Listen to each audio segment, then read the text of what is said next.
Alright, so we're heading out to Winters now.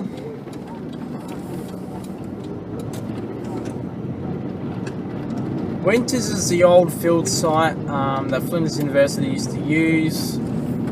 It was quite a few years ago when they had it. It's an old building that they used to sleep in, an old house. It's 1800s. It's now basically falling apart. I just use it to get out of the sun and store my gear in it.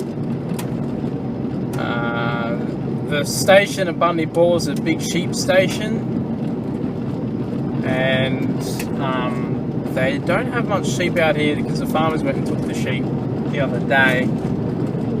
It's fair size. It's not the biggest station I've been to, but it's it's decent size.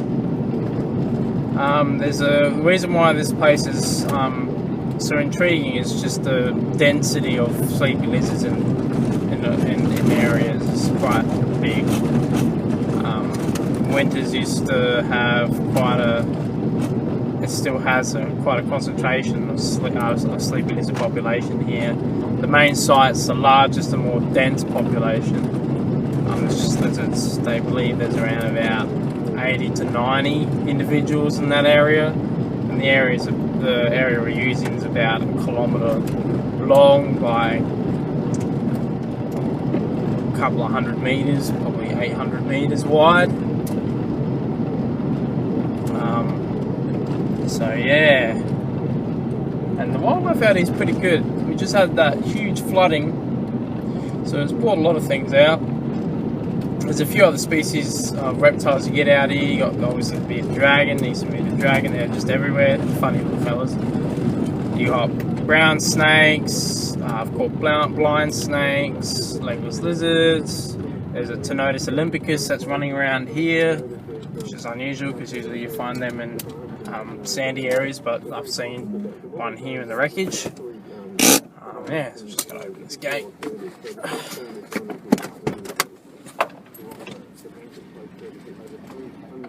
Locations in South Australia and 150 locations in regional South Australia. So we haven't had this service before in Baker State.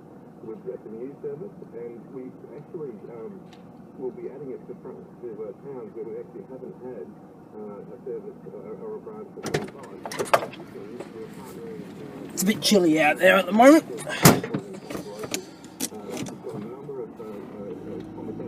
Alright, so that's Winters itself, that house there. You can see it's falling apart. Quite cool inside. It's the old shearing shed that's also been taken apart.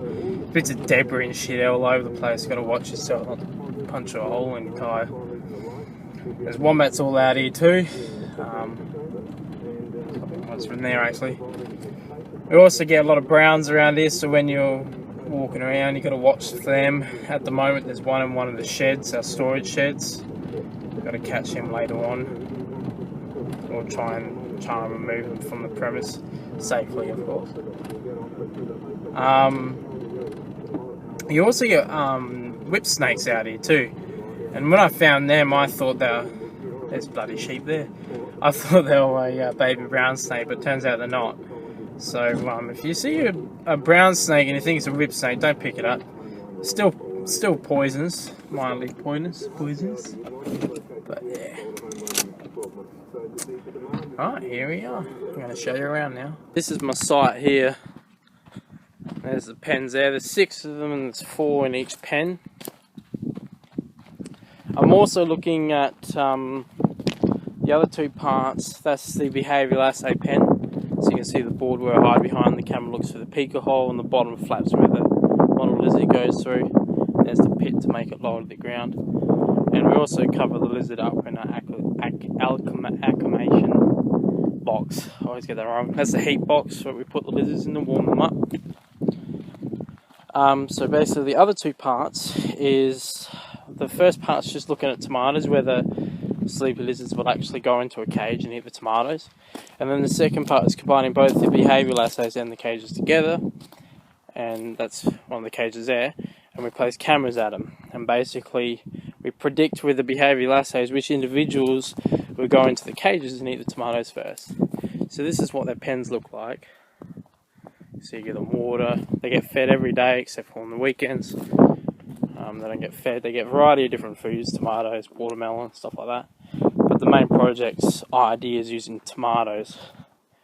Now I might be able to show you some of these guys.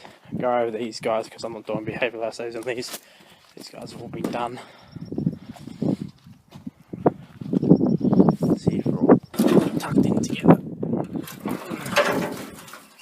Oh, not there. Usually, so they hide under the logs over there.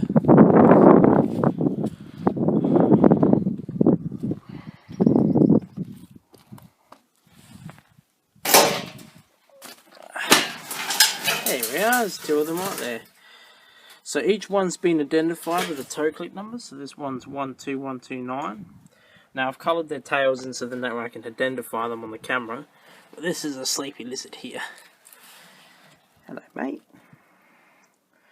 They're pretty easy to handle out of all the reptiles, but they do pack a wallop of a bite if you're not too careful. I haven't been bitten by them, and I do not plan to. There's a damn sheepy. Not a sheep. So basically, this is Winters. This is my other behavioural site, and I'm also looking into a difference between the captive population and wild population. That's another aspect that I am comparing, and we're about to go into the house, go and get some stuff. So heading over to Winters, the house.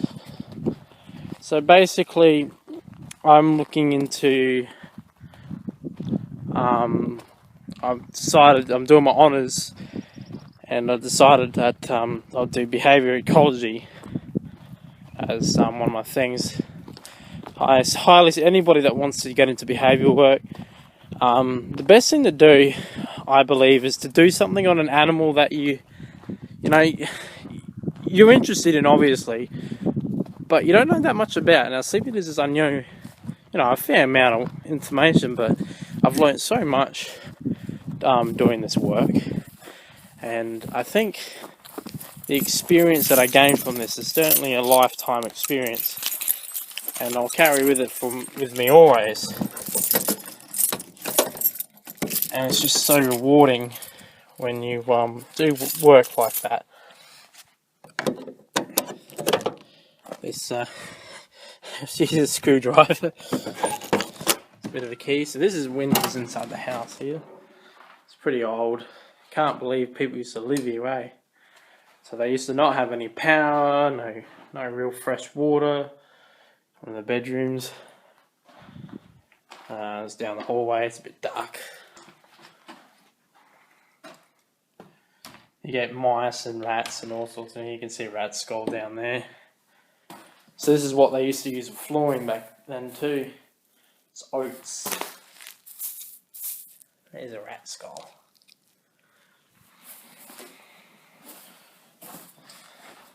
It's another room. People still left stuff here. There's a goat head up there. It's a weather balloon. They always crash here. So yeah, this is where I keep all my stuff in. Today's my last day of the behavioural assays. So I've done over 200 and something assays. And that's the model lizard there that I attack them with. Unfortunately, in this project, he's lost a couple of limbs. It's unfortunate. I've got to stick him back on. He's really old. Okay, so I just finished my behavioural assays. Completely done now for the season. Hang on, just putting my glasses on. So as you can see, packed up. That's going to go away the other day. Now, I forgot to explain more in detail about what I meant and how I set up the cameras and the food baskets with the tomatoes in them. So I'm just going to talk to you. So that's what it looks like. See these guys out at the moment. So basically, there's two different types of tests. There's one where there's no additional food, and that was done on the Monday. Now on the weekend these guys have no food, so on the Monday they're pretty bloody hungry. No one's here to feed them on the weekend, but that's okay because they're lizards and they're quite capable of having a couple of days without food, as long as they have water, of course. So the Monday's to test to see what would happen in extreme circumstances, which individuals will first go in to the cages first, how many times do they visit the cage. As you can see there, some have already been in that cage on number 5. And then on the Wednesday, which is today, I do another test, which is with additional food. So additional food is laid out around the pen, and then obviously the 9 tomatoes are laid in the cages. And then it's to see how which different individuals still go in there first. Is there a difference between having food around to having no food around, whether it impacts on how they go into the food cages to eat the tomatoes? As you can see, this one's completely eaten, number 4. So that's the idea behind it, and in theory I should be able to use this population here and predict which behaviours or which personalities would therefore be the most likely to go into the food cages the most, and how many they eat each, and all those sorts of things I can investigate. So that's my reasoning behind why I'm doing that. It's mainly as a prediction for the main site, which has food cages and cameras set out all over the place. So anyway, I thought I'd quickly fill you in about that sort of stuff, give you a bit more information. So this is the Lee Hunter, and I hope you have a good day.